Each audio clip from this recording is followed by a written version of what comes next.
One morning in February 24, I woke up, reached for my inhaler and stopped halfway through. I'd been doing that same thing every morning for 46 years, since I was 5 years old, and for the first time I didn't actually need it. I didn't know what had changed. I hadn't touched my asthma medication, hadn't done anything specifically for my lungs at all. I'm Neil. I've been tracking my health against NHS blood tests for 13 years, and I've been off all 6 of my prescription medications since February 24. What I worked out over the next few months was that the asthma wasn't the problem. It was a signal. And if your body is over-responding in any system, your lungs, your joints, your immune system, the pattern I'm going to show you is worth understanding. So today I'm going to walk you through 3 specific moments. 3 times I was exposed to something that would have floored me before and nothing happened. Then I'm going to trace that backwards to find out what actually changed. Because it wasn't anything I did for my breathing. And I'll be honest with you, I've still needed my inhaler twice since April 24. Both times it was the dog. So this isn't a clean reversal story, but the pattern it points to is real and it's documented. Let me tell you about a friend of mine. 7 cats. 7. I hadn't visited her house in years. Couldn't. 1 cat in a room and I'd be reaching for the inhaler within 20 minutes. Eyes streaming, chest tightening, that familiar feeling of breathing through a wet flannel.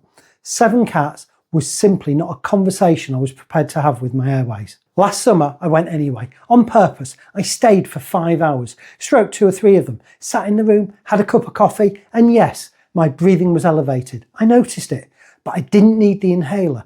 Within an hour of leaving, I was completely clear. I've been back several times since, same result. Now here's the thing, I had asthma since 1978, 46 years. Every winter, every cat, every walk through a field of Timothy grass in June, I'd have the Fostair preventer inhaler, the steroid and bronchodilator combination every morning and every evening, plus the Salbutamol rescue inhaler on standby. That was just my life. So when I found myself sitting in a room full of cats, not needing either of them, I didn't immediately think I'd cracked something. I thought I'd got lucky. Probably the cats were particularly calm. Probably it just happened to have a good lung day. Then it happened again and again. And with a long-haired dachshund, I'd always had trouble with. And on a 4-hour countryside walk through the kind of greenery that used to send me straight back to the car, at some point, lucky stops being the explanation. My insurance records cover the asthma medication record. Fostair, 100 milligrams, 2 puffs twice daily alongside Salbutamol as the rescue inhaler. That prescription runs from the 90s through to my deregistration back in October 2023 when I moved surgeries. But the inhalers themselves go back all the way to 1978. Age 5, that's just where the paper trail ends, not where the story starts. Mid-February 2024, I woke up, reached across to the bedside table and stopped. Not because I'd made a decision, not because a GP had signed anything off. There was no plan. It was just that my chest said nothing. No tightness, no anticipatory wheeze. The physical memory of needing it was stronger than the actual need. I kept waiting for that to change. Cold air, exercise, dust, the usual reliable triggers, and they were quieter. Still there, I think, but the threshold had moved. Whatever used to tip me over wasn't quite reaching it anymore. April 2024, the long-haired dachshund, Alan. It's my stepdaughter's dog, and this dog has historically been reliably trouble for me. He stayed with us for a week. I used the inhaler once in a week of living with a dog that previously had me reaching for it within an hour. And I kept testing. Summer 25, the cats, 5 hours, stroking them, no inhaler. Countryside walks, 3-4 hours in proper countryside through fields, through the kind of green overgrown paths that used to mean an immediate retreat to tarmac. Nothing. Well, not nothing. I still notice a bit of elevated breathing sometimes, but the threshold has shifted, not disappeared. But I can manage it. I've needed the inhaler twice since April 24. Both times in Alan's proximity. Once when he stayed for us a week and once when I stayed at theirs overnight. The overnight visit was the second use, but I've stayed there since and not needed it. So what changed? The tempting answer, the one my brain kept reaching for, was that my lungs had got stronger, or that I'd somehow desensitised myself through exposure, or that the asthma had simply gone into remission, the way some adults experience it. I'm 53. What I actually found when I pulled the timeline together was different. I was going through my food and fasting logs from the previous 14 months, not looking for anything in particular, just tracing back the timeline month by month to see what had been happening and when. The medication stopped in the middle of February 2024.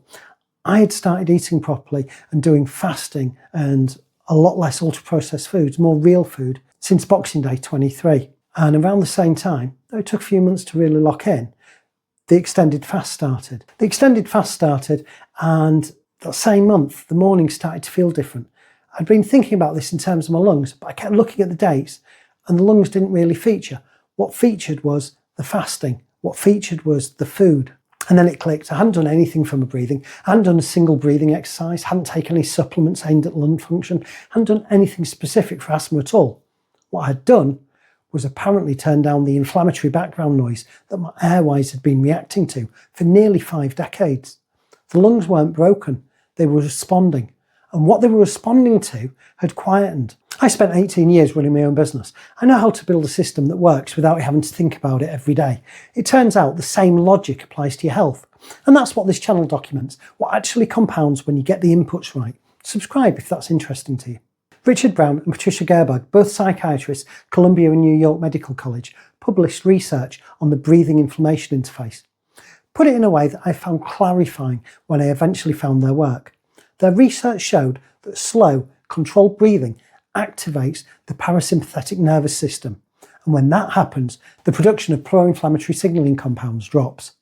The two systems, the one that keeps you ready for a threat and the one that does the repair work, are genuinely antagonistic. You can't run both at full volume. When one goes up, the other comes down. Here's the analogy that made it land for me. Imagine having a cold so mild you never actually notice it. No blocked nose, no fever, no day off work, just a faint, persistent background hum of not quite right. One you've had so long you've forgotten what normal feels like. You wouldn't know it was there, but the inflammation would be.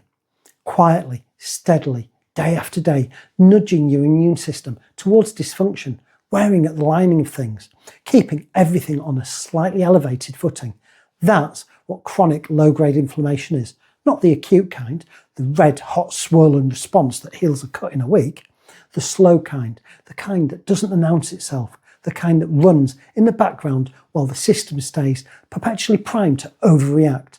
My airways for 46 years were sitting in that environment, not ill, not broken, just permanently at a higher state of readiness than they needed to be. And every cat, every dachshund, every patch of timothy grass was enough to push them over. What I seem to have done, and I want to be careful here because this is n=1, and I can't say what would happen for anyone else, is reduce the baseline, quieten the background, move the threshold. The cats didn't change, the dog didn't change, the grass didn't change. I apparently did. I'll be honest, I'm still slightly surprised by this. I was prepared to be off the statins. I was prepared to be off the gout medication. I tracked all of that, seen it coming. It made sense against the data. The asthma I expect to manage for the rest of my life. The fact that it receded as a side effect of sorting out my food and my fasting is, I think, the most unexpected data point in 13 years of tracking. 3 things I'd do differently with this. The first, I would have asked the question sooner. For 46 years, I managed asthma as a respiratory condition. It lived in the chest, so I thought about it in terms of the chest. What I wish I'd understood earlier is that the chest was just the location of the symptom, not the location of the problem. If your body is over-responding in any particular system, joints, sinuses, skin, airways, the question worth asking is, what's the background inflammatory load? What's the environment those systems are sitting in? That question is different from, how do I treat the symptom? It takes longer to answer. The answer in my case, just 14 months, but it was the right question. The second, for anyone who's already tracking their health, already managing a condition, already on the medication, if you've made genuine changes to your food quality, your fasting pattern, your inflammatory load, and you haven't specifically revisited your symptom picture recently, it might be worth doing that. Not stopping anything. That's between you and your GP. And I'd be the first to tell you to check, but asking the questions, because my GP wasn't monitoring this. The medication has ended because I changed practice, not because anyone had reviewed whether it was still needed. The data was in my own experience. Nobody was going to piece it together except me. The third, and this one is for anyone who's earlier in the process, who's noticing things aren't quite right, but hasn't got a diagnosis attached to anything yet. If you've got something that's been tagged as a fixed condition, a thing you manage, a thing you've been told is just part of how you're built, it might be worth asking whether the condition is the story or whether it's a response. My asthma was a response to an inflammatory environment.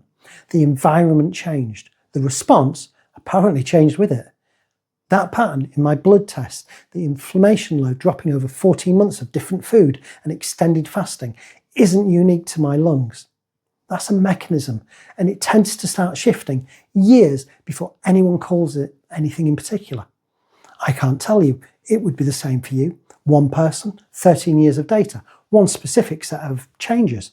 But the question is worth asking. If you want to track your own pattern, your own exposure history, your own symptom timeline against your food and fasting changes, there's a tracker template in the description. It's the same format I use. It's free. One thing I want to say clearly, I'm not suggesting anyone stops their asthma medication. I'm not suggesting anyone changes their treatment plan without talking to the GP first. What happened with me happened gradually, and the 2 times I've reached for the inhaler since April 24, it was there. This is educational content only, it's not medical advice. If you're managing asthma or any respiratory conditions, speak to your GP, please, before changing anything. Next Monday, a different pattern, same detective process.